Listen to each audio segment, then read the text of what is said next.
me now is CTV News political commentator and former senior advisor to then Prime Minister Paul Martin, Scott Reid. Scott, great to have you on the program. One leader less and the debate being pushed a few hours earlier. Last-minute changes in the French leaders' debate. What impact do you see these changes really making in terms of preparations? Well, I do think these things could have a consequence. I think, in particular, the change time. It's hard to know exactly what impact that will have on viewership. Lots of folks haven't actually gotten home and gotten their boots unlaced by 6 p.m. And, of course, there is the Habs game. If they win, they're in. I'm a Habs fan, so I know my intentions are going to be divided tonight. And it could have an impact on viewership. That being said, I think these debates, as a showcase for the election, really are grabbing a ton of attention.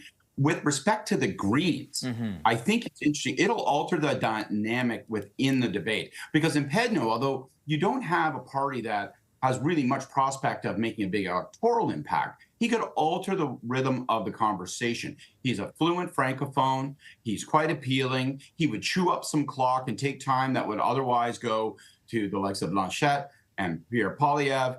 And I think, probably those parties are happy to see him off, because they figure that any time that they aren't on the attack against frontrunner Mark Carney is time that they've lost. Indeed. So, of course, one leader less makes it more time for the others. But right now, talking about the Bloc and the NDP, according to the polls, Scott, it seems they are losing support in Quebec. That could perhaps mean a gain for the Liberals or the Conservatives. How are you anticipating that really play out in the debate tonight? I think that Blanchette has very little opportunity or very little choice but to go straight at Mark Carney, go aggressive. I think he wants to create a dynamic within the last days of the campaign in Quebec and create doubts about how well Mark Carney understands Quebec. How can you defend Quebec against Donald Trump if you don't understand our culture, our people, our language? I think that's going to be the nature of his attack. And what I'll be really watching for is how does Pierre Poilievre react to that? Because Poilievre needs Mark Carney to be brought down a peg or two if he's to have any chance of being prime minister. But Poilievre also knows that when he plays the attack dog, it turns off voters. So I suspect that Poilievre is going to hope for and watch for Blanchette to do the dirty work of roughing up Mark Carney, and then he'll try to position himself as an appealing alternative. Going into this debate tonight, Scott, we're looking at polls from Nanos that are showing us that the preferred Prime Minister is Mark Carney. It's also showing more support for the Liberals at the moment. What do you think, the performance tonight, how much can actually that really make a difference in polling numbers in the next few days to come?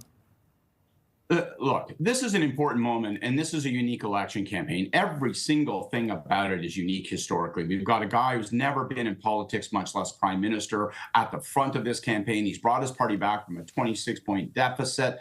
It's just an incredible circumstance with the United States effectively declaring an economic and trade war against Canada. So, lots of things that might not happen in the past could happen tonight. But the rule of thumb for debates is this: they reinforce people's expectations and biases. So if you were going into this debate thinking that you like Mark Carney, chances are you're going to think Mark Carney won this debate when it's over. And the same thing goes for Pierre Poilievre, Jagmeet Singh, Yves-François Blanchette. So, the question is, can something happen on that stage debate performance there tonight that disrupts people's expectations, that disrupts their impressions? And that's what you fear if you're Mark Carney, and that's what you have to hope for if you're Pierre Poilievre. His chances of becoming prime minister are down to mere days now, and he needs these debates to matter and to make a big difference and a big dent in Mark Carney's lead.